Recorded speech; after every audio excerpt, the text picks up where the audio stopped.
You ever grow up in a house that didn't feel like yours? Not in the literal sense. I lived there my whole life.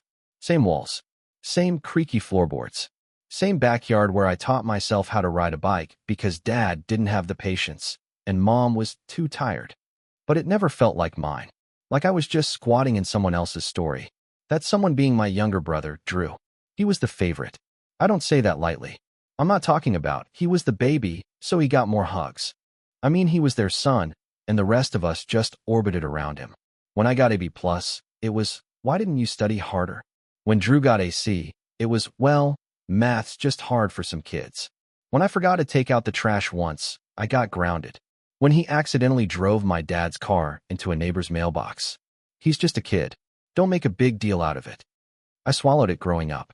Told myself it was just in my head. Maybe I was imagining it. Maybe I just needed to try harder. Be more helpful. Be more agreeable. Stop being so angry all the time. But favoritism isn't subtle when you're the one being left out. It's a knife you feel every day, dull enough that it doesn't kill you, but sharp enough that it keeps you bleeding. I moved out when I was 19, paid my own rent, worked 2 jobs while putting myself through school. No help from them. Not even a word of encouragement. Meanwhile, Drew got a new car when he turned 18, and they paid for his college tuition in full. I found out through his Instagram post. Still, I called on holidays. I visited when I could. I tried. But deep down, I always felt like an outsider in my own family. Like I was tolerated, not loved. That feeling never really went away. And then I found out they were right.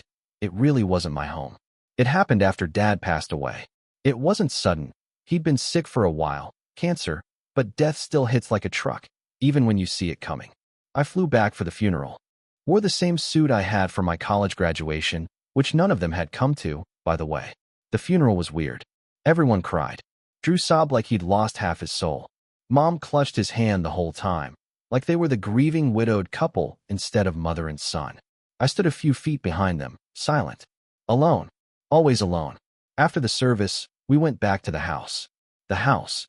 The one we'd both grown up in. The one I helped paint when I was 16. The one I'd mowed the lawn of every summer without being asked, because that was expected of me.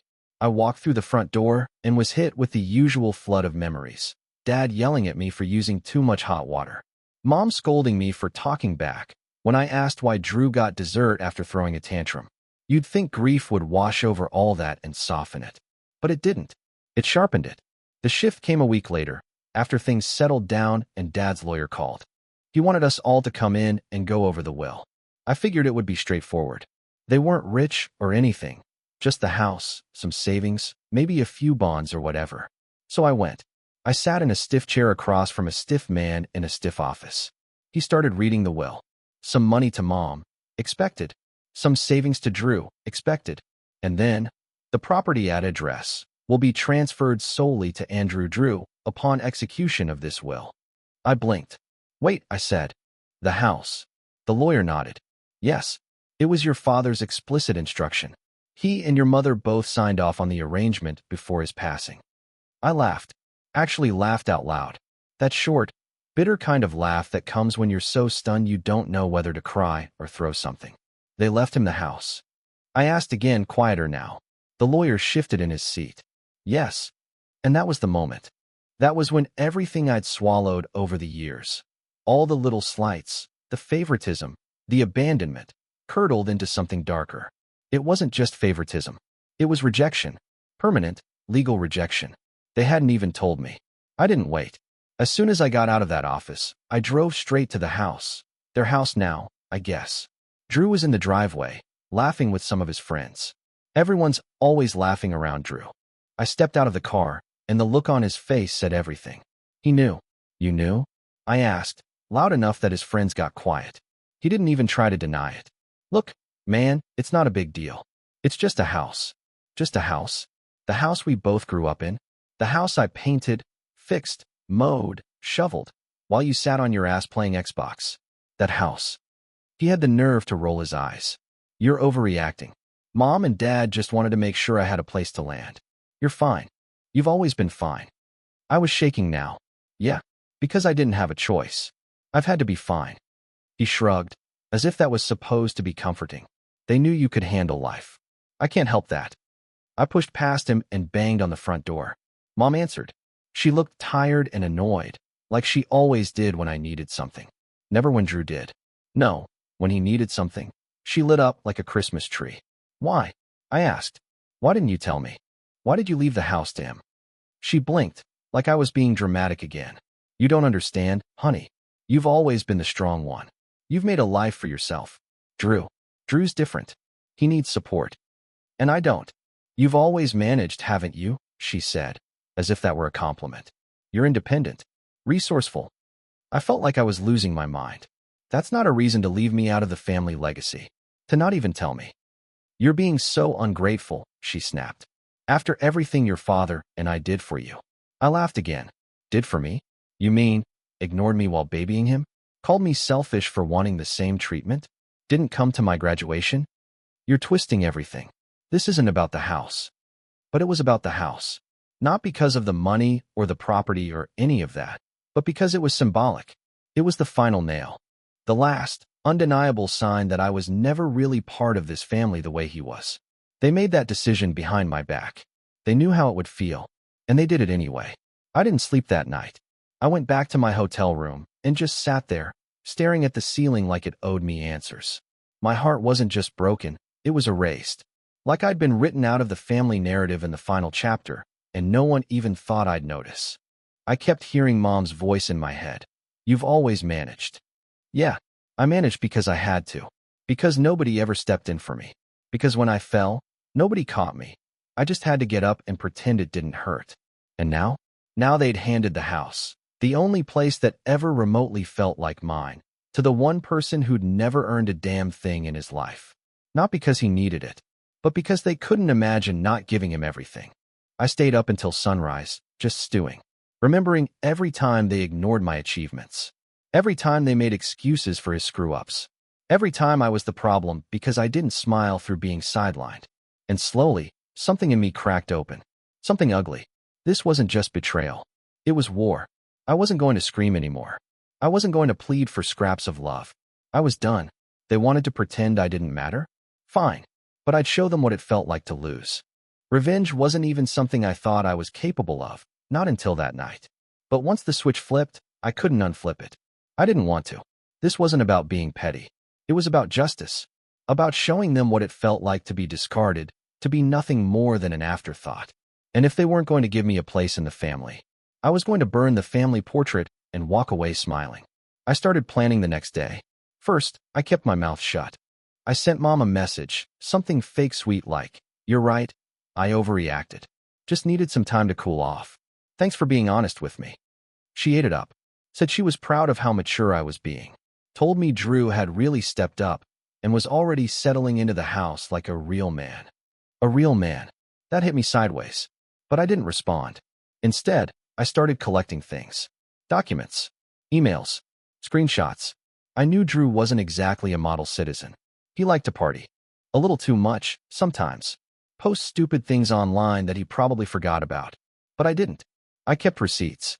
And more importantly, I knew a guy. Back from my old college days. Let's just say, he was good with computers. Really good. The kind of good that gets you in trouble if you're not careful. He owed me a favor. Can you get into a local network? I asked him one night over a beer. Like, say, into someone's home Wi-Fi if I give you access for a few minutes? He raised an eyebrow. You trying to stalk an ex? Worse, I said. My brother. He laughed. But 2 days later, he handed me a flash drive. Plug this into any device connected to the house network. It'll mirror everything. Emails, messages, photos, even deleted files. Don't ask how. I didn't. I just said thank you. Now I had a way in. And soon, I'd have everything I needed to take apart the illusion they'd built around Drew. The golden boy, the innocent victim, the weak one who needed the house to survive. They thought I'd manage. They had no idea what I was about to do. I waited for the perfect moment. A week after the funeral, Mom went out of town to stay with her sister. To clear her head, she said. That left Drew alone in the house. His house now, according to the law. I showed up unannounced one afternoon, armed with a smile and a six-pack. Hey, I said, holding it up. Thought I'd stop by. No hard feelings. He blinked, confused. Sure. Yeah, come in. I played it cool. Told him I'd been thinking about things, and he was probably right. It was just a house. I said I wanted us to be on good terms, maybe try to repair things now that Dad was gone. Drew, being Drew, didn't question it. He never had to question anything in his life. So while we drank in the living room and he rambled on about how hard it's been adjusting to responsibility, I asked if I could charge my phone using his laptop. Yeah, go ahead, he said, tossing it toward me. I plugged in the flash drive. Done in under 20 seconds. He didn't notice a thing. By the time I got home, my inbox was syncing with his. His email, his messages, his browsing history, his cloud backups. I didn't expect anything massive. Maybe some shady financial stuff. Maybe a few embarrassing DMs. But what I found was way worse. There were messages from his ex-girlfriend. Dozens of them. Begging him to stop showing up at her work. Telling him to stop texting her at 3 a.m. Saying she was considering getting a restraining order. Screenshots of him threatening her new boyfriend. And videos, shaky ones, of him drunkenly screaming outside her apartment door. Oh, and money. Lots of weird transactions. Like Venmo payments from random girls with notes like, for silence, and don't text me again. One from someone labeled, Jamie, babysitter. She looked young. Disturbingly young. It was all there. In one neat little folder I created called Golden Boy. And I knew exactly who I was going to send it to. But first, I wanted to hear them try to defend him again. I waited until Mom got back. 2 days later, I invited her and Drew to lunch. Neutral territory. Some sleepy little cafe she liked. The kind with overpriced lattes and cheerful music playing way too loud for anyone to have a serious conversation. Perfect for what I was about to do. They showed up together, of course. Like always. 2 peas in a toxic pod. Drew grinned like nothing had ever happened. Mom hugged me stiffly, like she was proud of herself for giving me another chance. We ordered food. Chit-chat. I listened to them talk about the house, about how Drew was really thriving. I smiled, and then I reached into my bag and pulled out a tablet. Before we get into dessert, I said, I thought we'd play a game. It's called Let's See Who Drew Really Is. I tapped play. The audio came first, a video of Drew outside his ex's apartment, drunk, slurring her name, pounding on the door.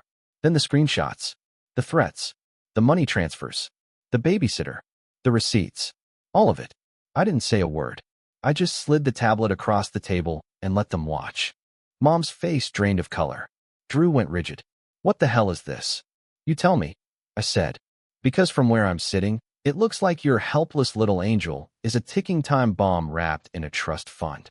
Mom reached out to turn off the screen. I pulled it back. No, I said sharply. You're going to look. You're going to see him. Not the version you keep making excuses for. Not the one you dumped all your love and security into while leaving me to rot. This is who you gave the house to. This is who you trusted. Drew started sputtering. This is illegal. You hacked me. You think the cops are going to care about how I got this when they see the babysitter's age? That shut him up. Mom finally spoke. You went through his personal files? After everything we... Oh, don't, I snapped. Don't even start. You left me out of the will like I was a stranger. You treated me like backup my entire life. You gave everything to him, even after knowing what he is. I didn't know, she whispered. But now you do, I said. So what are you going to do? She said nothing. And I knew. They knew. The golden boy just shattered into a million sharp, bloody pieces. They left the cafe in silence. Mom didn't look at me once. Drew was red-faced and trembling. I thought he was going to throw something, but he didn't. He just muttered some curse under his breath and stormed out into the parking lot like a child denied dessert. I paid the bill. Not out of politeness, out of control. I wanted to be the calm one. I was the calm one. And then I waited. That night, my phone buzzed. A number I didn't know. Voicemail. I played it. It was Drew's ex. Hey, I got your email. I don't know how you got all that, but thank you. I've been trying to get people to believe me for over a year. I went to the cops, but they didn't care. If you're serious about making this public, I'll help. I'm ready. I stared at the phone. This wasn't just revenge anymore. It was justice. The next day, I sent the full folder, minus some of the more sensitive material, to the HR department at the company where Drew had just landed his dream job, thanks to a connection Dad set up years ago. I included a polite, anonymous letter expressing concern about recent behavior involving minors, harassment, and violent threats. Then I forwarded it all to Mom. No message, just the truth. I figured she deserved a front row seat to the empire collapsing. And collapse it did. Within 48 hours, Drew was placed on temporary leave pending investigation. Within 72, Mom called me sobbing. I don't know what to do, she cried. He's going to lose everything. They're talking about legal charges. The ex called the police. And that babysitter, God, she's threatening to go to the press. I didn't comfort her. I didn't say anything. She paused. You did this. You wanted to ruin him. No, I said. He ruined himself. I just gave everyone a flashlight. Then I hung up. And for the first time in my life, I didn't feel like the outsider. I felt like the one in control. 2 weeks later, Drew was arrested. It wasn't some dramatic takedown or anything. Just a knock on the door and a polite conversation that ended with him being cuffed and escorted into a police cruiser while the neighbors peeked through their curtains. I wasn't there. I didn't need to be. But someone did send me a photo, one of those blurry shots from across the street. Drew in a hoodie, head down, walking into the car with 2 officers flanking him. I saved it, not to celebrate, but to remember. To remind myself that, for once, reality caught up with the fantasy they'd wrapped him in. Mom called again the night he was booked. I let it go to voicemail.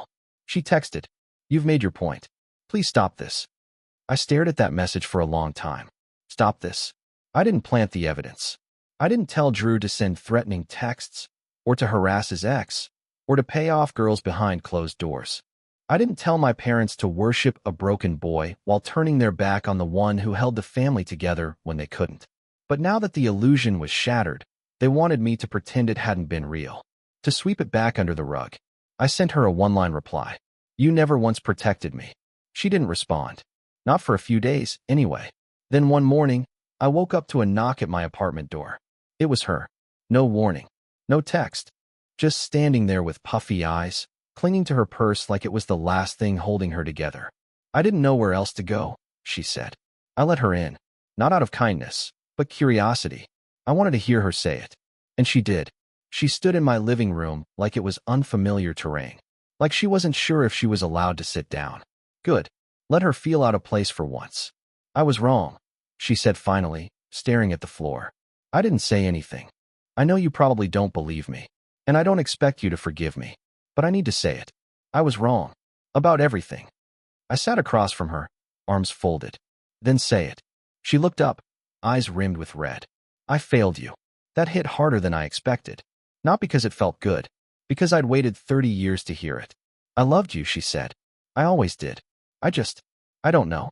Drew was so needy. He cried more. Got sick more. He had tantrums. I told myself he needed me more than you did. And you were so quiet. So self-sufficient. I thought I was doing the right thing. You thought love was a resource, I said coldly. Something you give to the weakest. Like food rations in a war zone. She winced. I didn't mean for it to turn out like this. But it did. We sat in silence. The air felt heavy, like the walls were listening. I kept thinking, she continued, if I just supported him enough, he'd grow out of it. Get stronger. But he didn't. He got worse. And I couldn't admit that. Because then what kind of mother would that make me? One who abandoned the better son for the broken one. She nodded, ashamed. Yes. It should have made me feel powerful. It didn't. It made me feel tired. She stood to leave, then paused at the door. I know I can't fix this. I know I don't deserve your help. But I'm asking anyway. If there's anything left in your heart for me, for him. There isn't, I said. She nodded again. Not surprised. Just sad. Then she left. And just like that, I was alone again. But this time, it didn't feel like a loss. It felt like a choice. I thought after everything, the story was over. That the family drama had finally played out like a bad TV show with no happy ending. But life, of course, had other plans.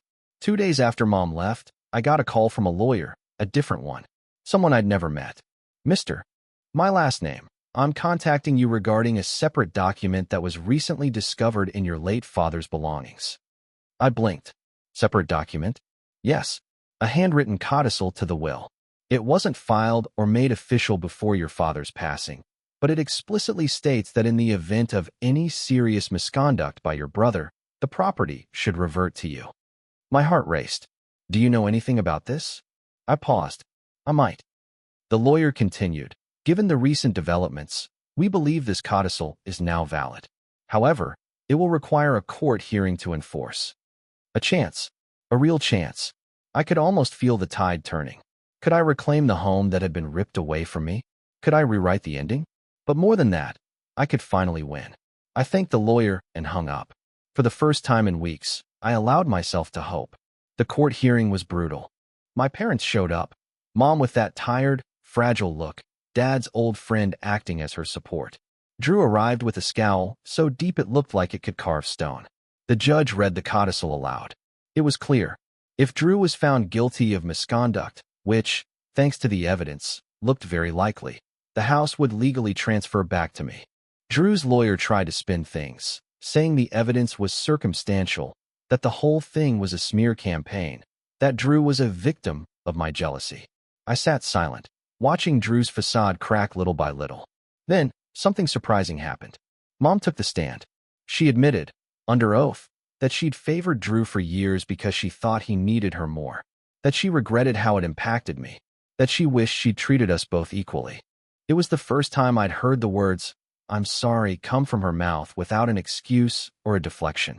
I felt something strange, relief, closure, maybe even forgiveness, not for her, but for me. The judge didn't make a ruling that day.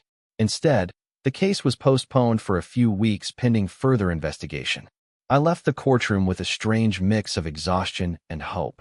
The fight wasn't over, but maybe, just maybe, it was finally starting to go my way. The weeks crawling toward the final court date were the worst. Drew was a ghost, barely showing up at home or work, drowning in his own mess. Mom called less and less, her voice cracking every time I answered. I kept my distance but stayed sharp, gathering more evidence, talking to witnesses, lining up every detail I could to make sure justice wouldn't slip through the cracks. On the day of the final hearing, the courtroom was packed, family friends, neighbors, even reporters who caught wind of the drama. The judge listened patiently as we laid out the evidence. The photos, the messages, the financial transactions. Drew's own actions were his worst defense. When it was my turn to speak, I looked directly at Drew. "This isn't about revenge," I said steadily. "It's about fairness. About the truth. The house wasn't just a building. It was home for both of us. And it was taken from me because of favoritism and denial. I'm here to get back what was always rightfully mine." Drew didn't say a word. The judge took a moment, then ruled in my favor. The house was legally mine. The gavel hit. Silence. And then, a small smile crept across my face. Walking back into the house, my house, felt surreal. The walls held memories, both good and bad, but now they felt like mine again. Not because of some piece of paper, but because I'd fought for it. Fought for me. Mom reached out, trying to bridge the gap. "I want to make things right," she said, eyes pleading. I nodded slowly. "We'll see." Drew was gone. Moved out quietly a week later, the scandal having destroyed his relationships and career prospects. It was quiet without him. At times, too quiet. But I had a new sense of peace. I wasn't a forgotten son anymore. I had a place, a legacy, and most importantly, I had myself. Sometimes family breaks you. Sometimes family chooses sides. But sometimes, you choose yourself. And that's where real healing begins. Looking back, it's clear now that growing up as the forgotten sibling shaped everything about me. The hurt, the anger, the silent struggle to be seen. But it also made me stronger. I learned that love isn't always fair, and sometimes those who should protect you don't. Sometimes, the people closest to you hurt you the most, even if they don't mean to. I also learned that silence is consent, that if you let things slide, you give others permission to keep hurting you. So I fought. I didn't just fight for a house. I fought for my dignity, my identity, and my right to belong. The scars remain. Family wounds don't just vanish. But they remind me of my own resilience. And sometimes, that's the only inheritance worth having. To anyone out there feeling invisible or left behind, you're not alone. Sometimes the hardest battles lead to the strongest victories.